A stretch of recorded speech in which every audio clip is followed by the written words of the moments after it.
Are you going to be a leader and really use this and pursue flourishing as a strategy to gain a competitive edge?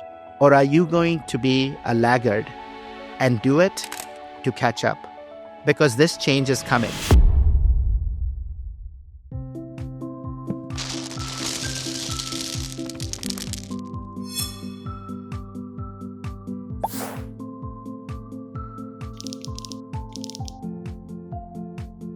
Hi, dear friends. Welcome to a special podcast episode. This one is all going to be around work well-being, flourishing, a core part of what I've dedicated my second half of my life to. And in this episode, I want to share with you a little bit around why investment in flourishing makes business sense and how you can truly integrate this science into the way you work, live, and eat, lead others to unlock the full potential of yourself, your teams, and your organizations.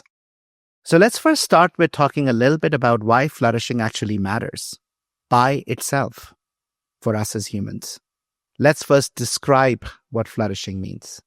Flourishing for me is living a life that has meaning in relationship, in community with others, constantly learning and growing as individuals, personally and professionally, being able to take care of our health physically, mentally, spiritually, emotionally, and truly enjoying the experience, whether it is good or bad, in the day-to-day of life, and operating with a high state of resilience.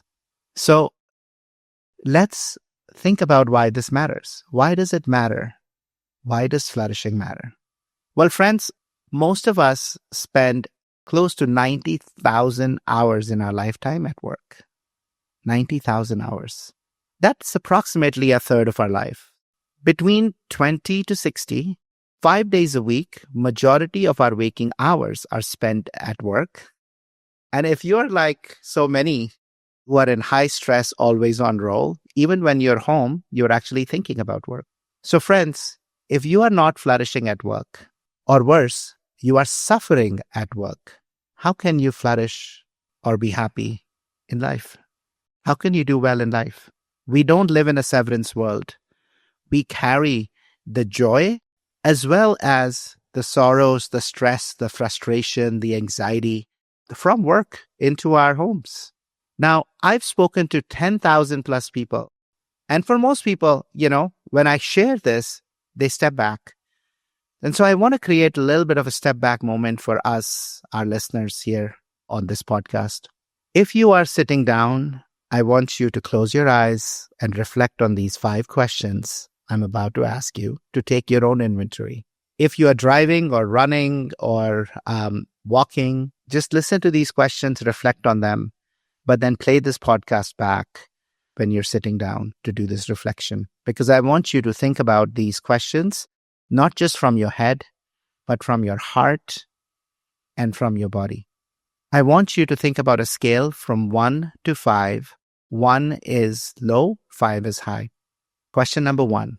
Does your work have meaning for you, or is it just a way to earn a paycheck?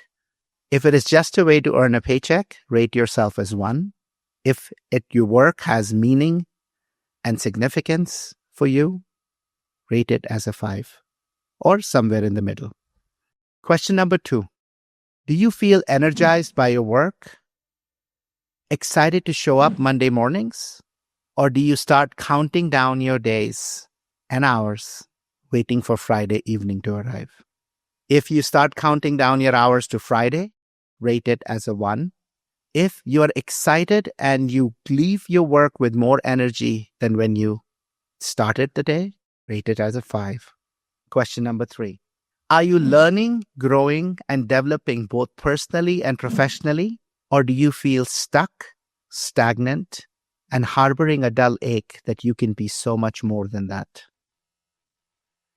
If you feel stuck or stagnant, rate yourself a 1. If you're constantly learning and growing, rate yourself a 5 or somewhere in the middle. Fourth, do you feel seen supported and valued at work? Or do you feel invisible and expendable? If you feel invisible or expendable, rate yourself a 1. If you feel valued and seen and you feel like you belong, rate yourself a 5. Last but not least, does your calendar look like a game of meeting bingo, constantly on, running from back-to-back meetings? Or are you working at your cognitive best with time for deep work on priorities that really matter, having breaks throughout the day to make sure that you recharge your energy just like you recharge your phone, and truly working in neuro-friendly ways? If your calendar looks like meeting bingo, rate yourself a 1. If it's carefully constructed with breaks and deep work, rate yourself a 5. Now take an average of this between 1 to 5 and calculate your score. When I've asked individuals and leaders to do this, on average, people report a score between 2 and 3. Think about that, dear friends. We are operating at 50% of the full potential of what's possible. And it's not somebody else who's to blame. It's not somebody else who's responsible. As leaders, as individuals, we have the power to change our experience at work. We have to take responsibility, and I'm going to give you a set of tips and tricks and the research in this field from so many individuals whose work you can harness to be an agent of change, be an agent of flourishing. Now look, my invitation and my call to action for you to do this is not just one from a humanitarian or a personal, selfish point of view. There's a strong business case to investing in flourishing too. Let me give you some statistics and data that should convince you and help you make the case behind this to your organizations. 2025, the World Economic Forum, together with McKinsey, published a report that quantified what the state of poor work well-being is costing us. The numbers ranged from $4 to $12 trillion approximately in economic value. The biggest sources of losses come from presenteeism and productivity, close to $9 billion, absenteeism and attrition, which together account for about $1.5 billion, retention and attraction that account for $900 billion. So we lose $12 trillion of value on the upper end and close to $4 trillion of value on the lower end. They further quantified this for what it means if you are in a high-income country like the US, and let's say you're in a digital industry, let's say you do software as a service. If the average annual pay in that is about $80,000, the total economic value lost per employee is about $14,000 to $44,000. Think about that, friends. That's close to 20 to 50% of value from your human capital that you're leaving on the table. That's massive. That's something that every person should take to their leadership team, or if you're a leader, should look into that. Will you accept your physical assets running at that level of efficiency? Imagine if your data centers, your fleets, your machines, your equipment ran at 12 to 50% of their potential. Would you accept that? So then why are we willing to accept that level of misuse, unutilization of our people assets? We spend more on people than machines, dear friends. If you are in a manufacturing industry like automotive, let's say in the US, the average annual pay is about $40,000, and the value we leave on the table is $7,000 to $22,000, again, in the same report. There is a real economic value behind this. So now let's not just look at losses, because if we just talk about losses in the context of flourishing, we're leaving the other side of the equation, which is the gains. The work done at Michigan Ross at the Center of Positive Organization Scholarship by Jane Dutton, Kim Cameron, Bob Quinn, who are the founders of this field, The last 20 plus years, they've convened over 1,000 researchers on this topic. They talk about a word. Jane talks about the zone of potential, this triangle, which is the zone of potential. Kim talks about positive deviance. How can organizations not just close the gaps, but achieve net positive results from the norm? Alex Edmonds, London Business School, in 2009, quantified this. In 2015, this was published in the Harvard Business Review. Companies which have high employee satisfaction, which means employees that are flourishing, one of the elements of it, drive 2 to 3.5% higher shareholder returns. Over 8 years, compound that, dear friends, that's a 20% to 30% higher shareholder value that we can create. For anybody who's at the board, or if you're a leader who want to take this to the board, investing in employee satisfaction and employee work well-being is not just a humanitarian case. It is your fiduciary responsibility. The most recent work that I've also really been excited about is the work done by Jan Emanuel at Oxford. Jan Emanuel wrote a book called Why Work Well-Being Matters. He has an amazing TEDx talk. You should listen to it. He articulates 4 key drivers through which he measures work well-being: purpose, happiness, the presence or absence of stress daily, and satisfaction. What he found was only 20% of people are thriving at work. When you invest in a portfolio of companies, which is the experiment they ran, with top 100 work well-being companies collected using the data from Indeed, what they find is those companies outperformed every other index in the next 2.5 years. Work well-being is positively correlated with profitability, with return on assets, and shareholder returns. The simulation, similar to what Alex had done earlier, proved that there is a real causation here. So friends, the business case for investing in flourishing has never been clearer. In fact, it is time we start to take it seriously. Today, when I ask people, do you believe Earth is round? They look at me like I am, I've got horns growing out of my head. But today, 1% of people still believe Earth is flat. 500 years ago, almost half the world would not sail off because they were afraid of falling off the Earth because they thought it was flat. 50 years ago, the concept of climate change, even to me, was quite artificial. What do you mean about climate change and the Earth is warming? Today, 70% of people believe that.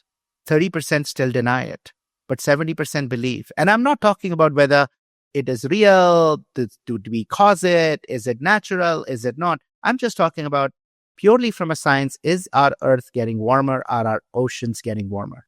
Friends, the business case for flourishing is that clear. It's significant lever left untapped for us to unlock the full potential of our individuals and our organizations. And oh, by the way, the only choice I suggest to you is the following. Are you going to be a leader and really use this and pursue flourishing as a strategy to gain a competitive edge? Or are you going to be a laggard and do it to catch up? Because this change is coming. The new generation is demanding this. They will not work under those conditions for long. The governments are mandating it. More and more lawsuits around psychological safety, poor work well-being are being filed and won. So friends, and the leading organizations are already implementing it. They're not sitting on the sidelines. So that's the real choice that you have, is do you be one of the first movers and join in the fray and pursue flourishing as a strategy, or are you left behind? Now, if you're listening, I want to also paint a picture about how did we get here? Because many companies today will say, yes, we are doing enough on this. We are doing wellness things. We have meditation classes. We give headspace and calm. We have gym memberships. We have employee benefits. We have employee assistance programs when people are struggling. We actually give them the resources. They have therapists. We have mental health days. We have doctors on staff. And I hear these all the time. Yes, we're doing enough. We're doing a lot. Look at our spend. It's actually gone up. Friends, let me help you step back and look at those. If you think about the continuum around well-being, most organizations are focused on two ends of the spectrum. On one end, we are actually giving a bunch of wellness interventions to the individual. We're putting the whole burden on individuals. Friends, if you look at the data on those who use gym memberships versus not, the people who use gym memberships are the ones who went to the gym in the first place. Very few people who wouldn't have otherwise gone to the gym sign up for the gym memberships you give. Same goes for meditation. Those who meditate. They don't need headspace and calm. If they needed it, they can actually get it themselves. What they need is for you to fix work. In fact, an Oxford paper in 2024 looked at so many of these interventions and found zero ROI from all wellness initiatives. If you're a CFO or if you're a leader, think about the level of rigor you put on every investment, whether it is in the manufacturing plant, investing in new capacity, a fleet, a data center, a marketing campaign. Why don't you apply the same rigor on the return on investment from your well-being investments?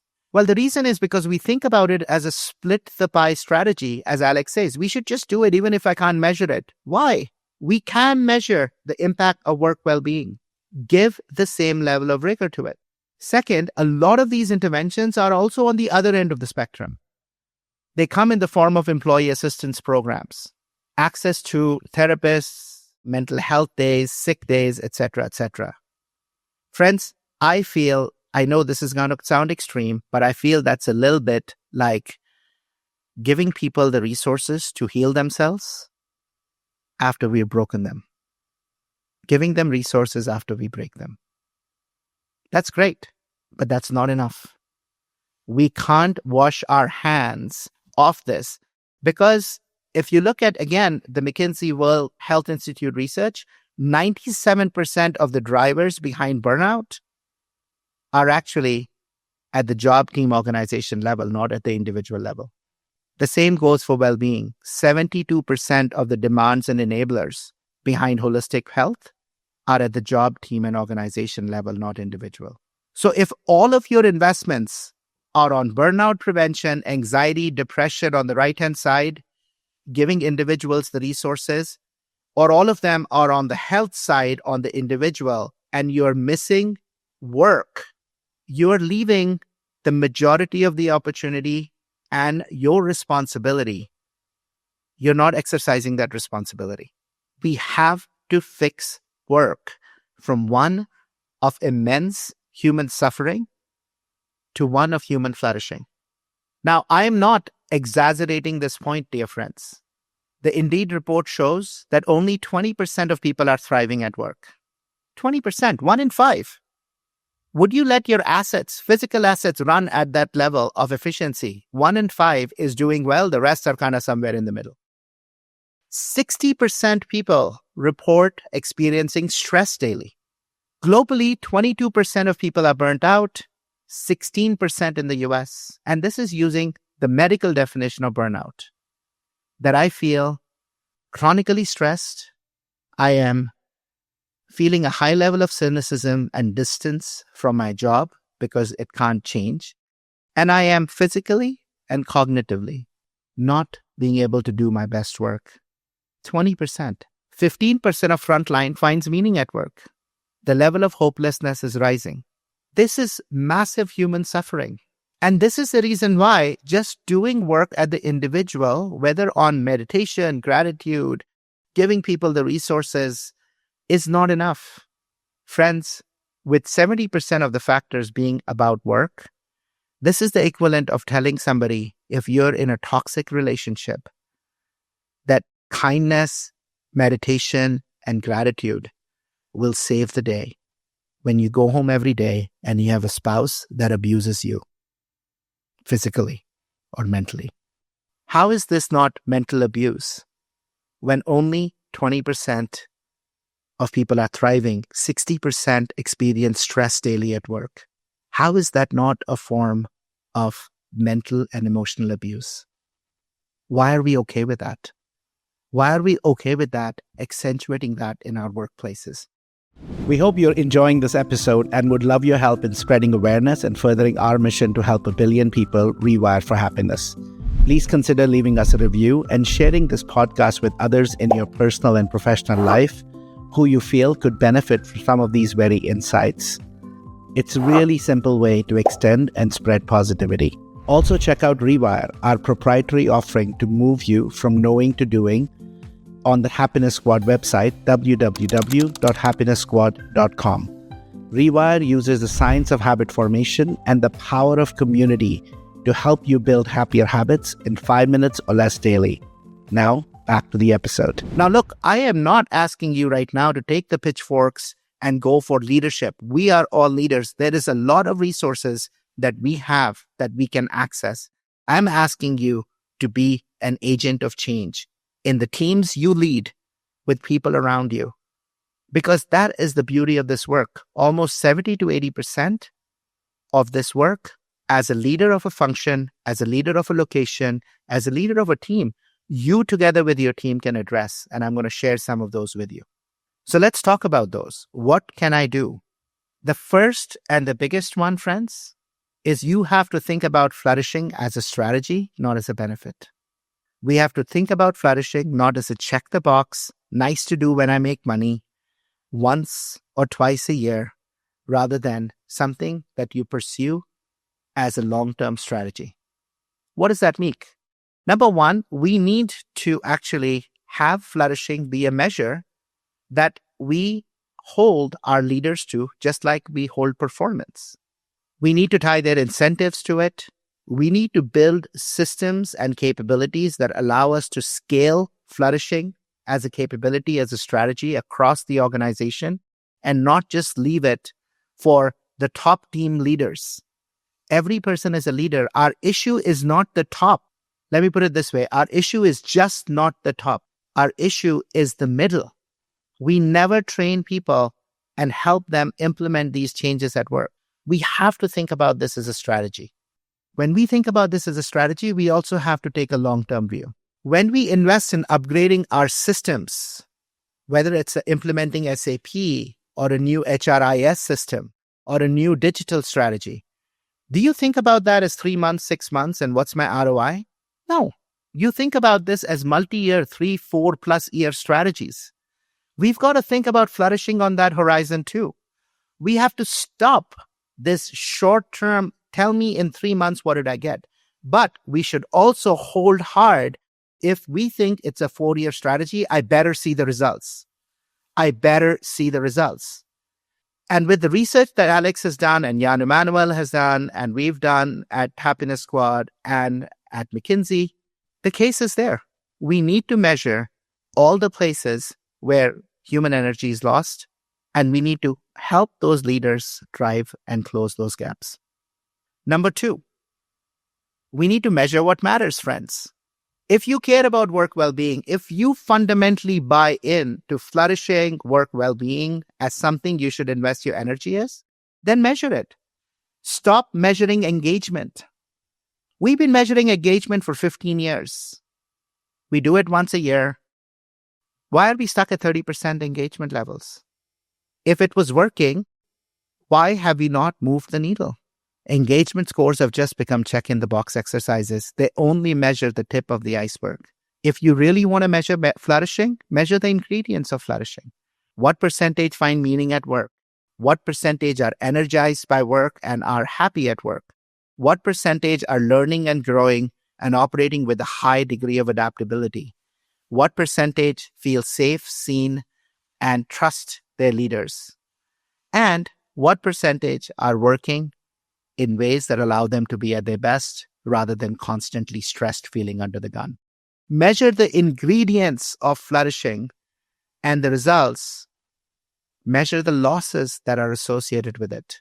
At Happiness Squad, we built a diagnostic that literally allows you to quantify the human capital losses in the same language and way that you do physical capital losses. We measure availability losses driven by these ingredients through attrition and absenteeism. We measure performance losses at the individual and at a team level through percentage that find meaning, those who experience stress, those who work in back-to-back meetings and multitask, those who feel psychologically safe and trusted. And we measure quality losses around the quality of decision making and also based on the percentage of errors that we make because of multitasking or feeling under the gun, not having enough time. We measure those losses at a team level and can roll it at a function level because we fundamentally believe we need to measure those losses if we have to fix them. We have to make it real for leaders. We have to hold them accountable, but we also have to give them the insight that they need to be able to make a difference. Number 3, we need to listen continuously and act fast. Friends, I want you to think about how often do you collect your data if you run a plant or an asset-heavy industry? How often do you look at data for your fleet utilization and fleet performance, or retail store performance, or data center uptimes, or marketing campaigns? When it comes to physical assets and investments, we look at data every day. How often and how fast do you expect people to take action? When I ask this question to most CEOs, they say, well, 24 to 48 hours. If there is something that's broken in our physical infrastructure, we want to get it fixed. We want somebody to take action. So why is it, friends, that when it comes to our physical assets, we look at data daily, but when it comes to our human assets, we look at it once a year, maybe 6 months? Why is it that when we expect 24 to 48 hours to take action when it comes to our physical assets, 6, 9, 12 months go by between an employee giving their feedback and seeing any action come from it? I was talking to an HR leader and she was sharing with me that, the lowest score in the engagement survey that they got was the company does not take any action. My feedback will not be valued. And yet we keep running it without changing the process. Now, look, there are many reasons for this. And one of the reasons is the third point that I'm about to say. The current ways in which we do this work, we do one-size-fits-all, top-down interventions based on the data that we make sense of. In quite contrast to how we do physical asset optimization.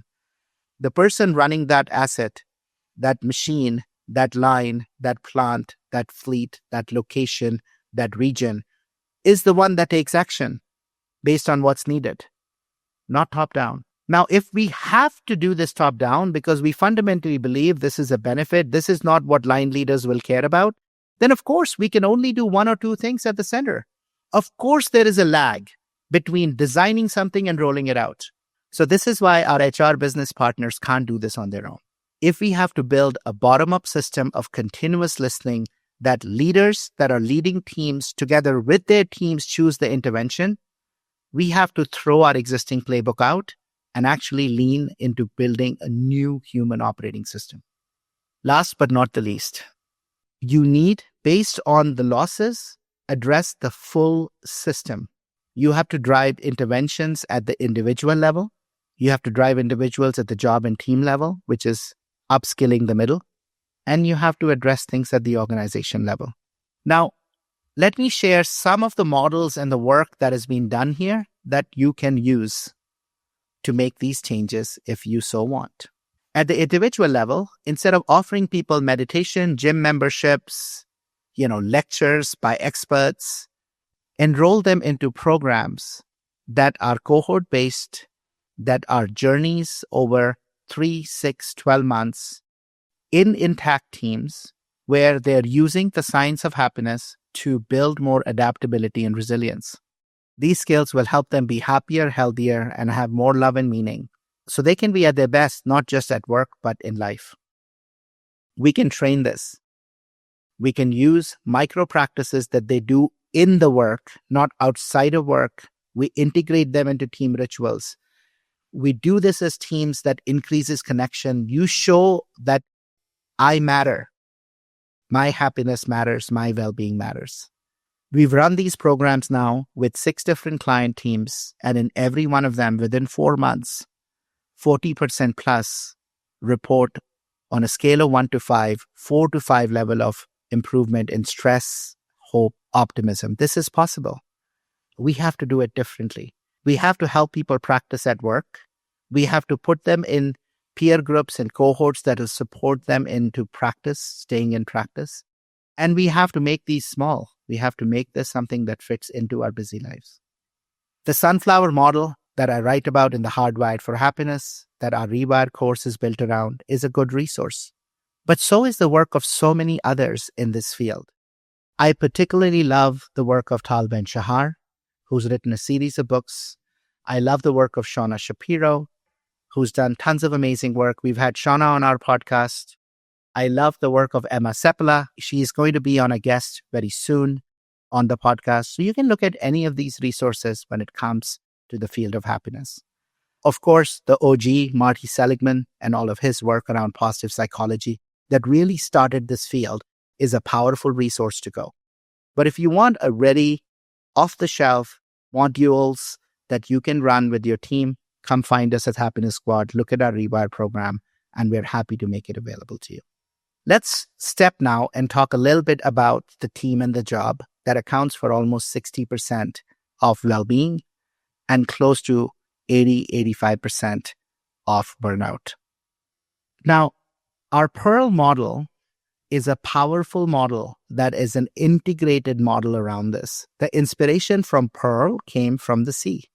Just like pearls are created by oysters by turning daily irritants, those irritants in the form of sand particles that get into an oyster, they can make them into pearl. The Pearl skills can help any manager transform the irritants that they face daily in the form of conflicts with bosses, colleagues, suppliers, customers, obstacles, external pressures, and shocks into massive sources of growth and value.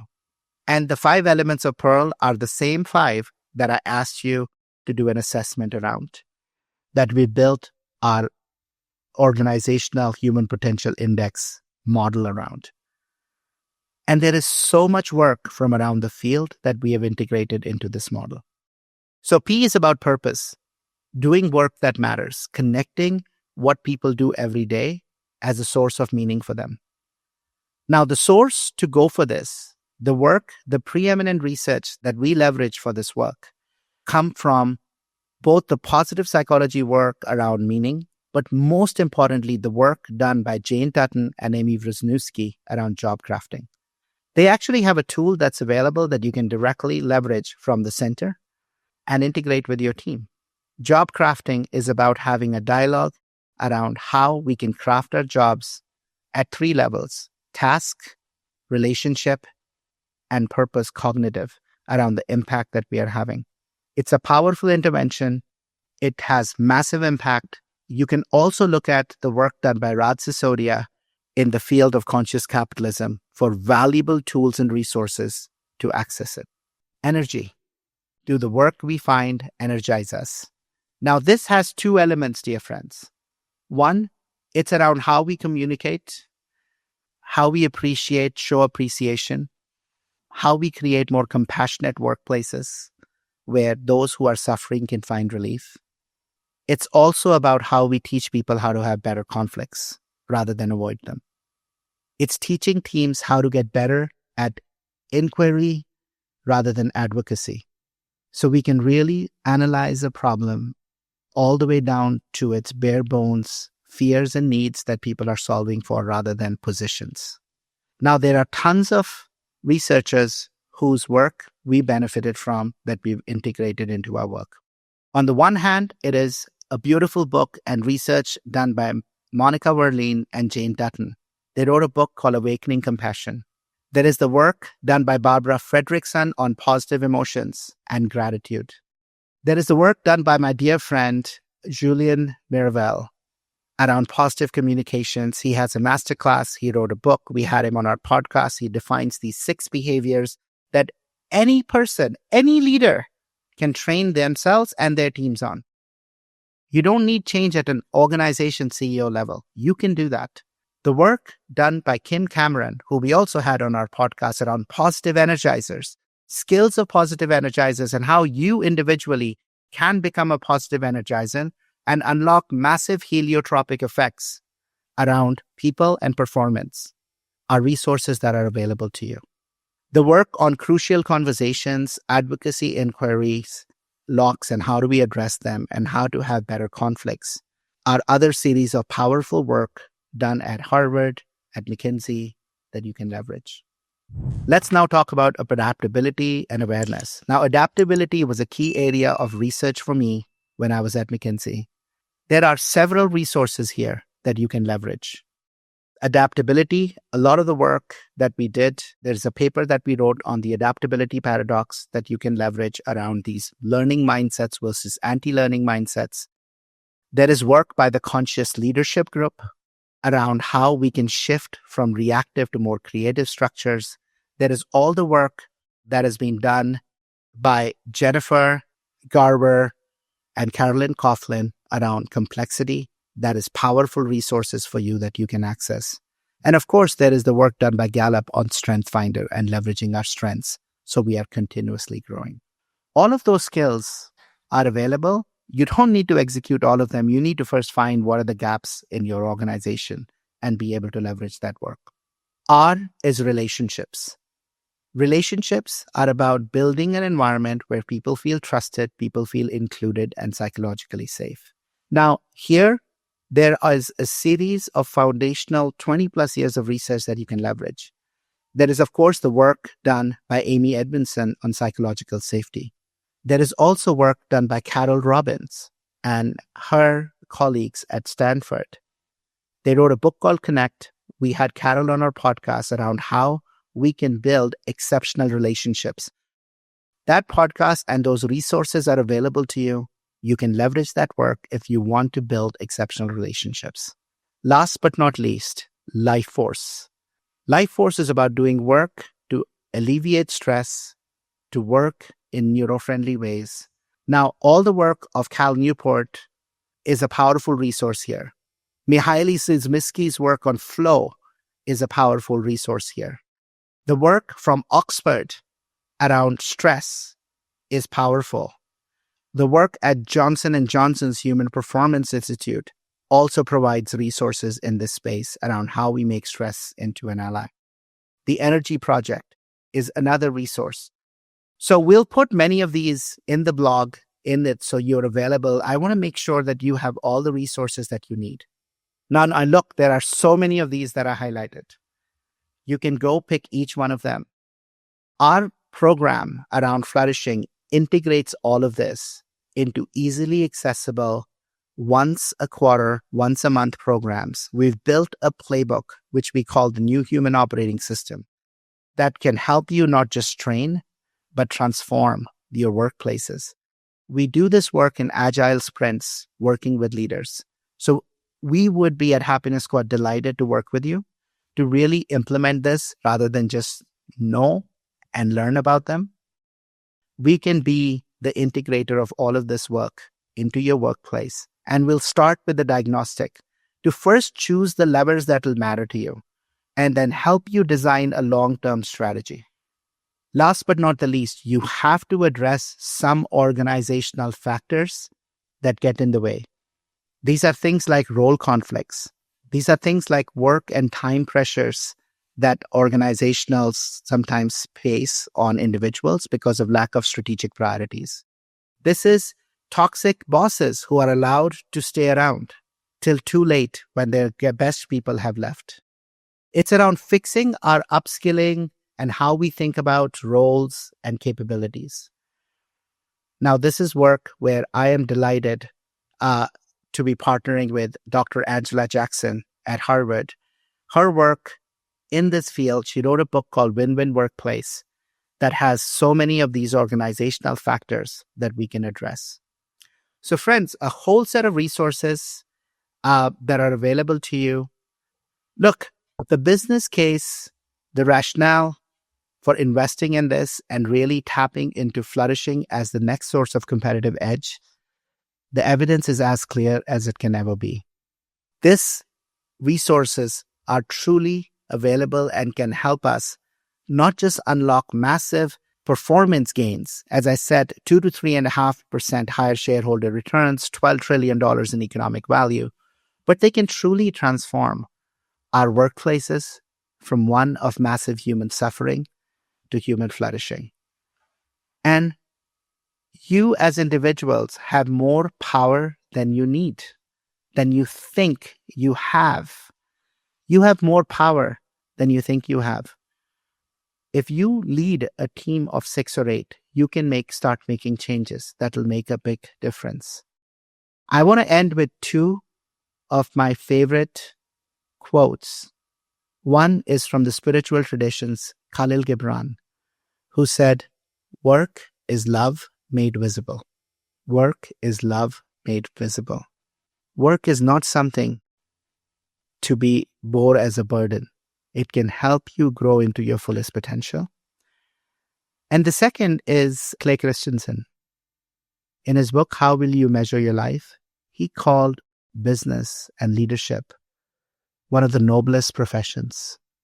It's only noble if we use the resources, the skills, and the obligation we have as leaders to transform the experience of those we lead and help them flourish rather than suffer. Thank you, dear friends, for listening. I hope this invites and inspires you to be a positive agent of change. And we'll keep bringing some of these expert voices onto our podcasts. We'll put these resources for you. Have a blessed day and a wonderful summer. That wraps up another episode of the Happiness Squad podcast. We hope you found the insights actionable to enhance your journey towards happiness and fill your life with more joy, health, love, and meaning. Please consider leaving us a review and share the podcast with anyone in your professional or personal life who you feel will benefit from some of these very insights. It's a really simple way to extend support and spread positivity. Take care, and remember, happiness is a choice that's available to you moment to moment in the here and now. Take care and see you next week.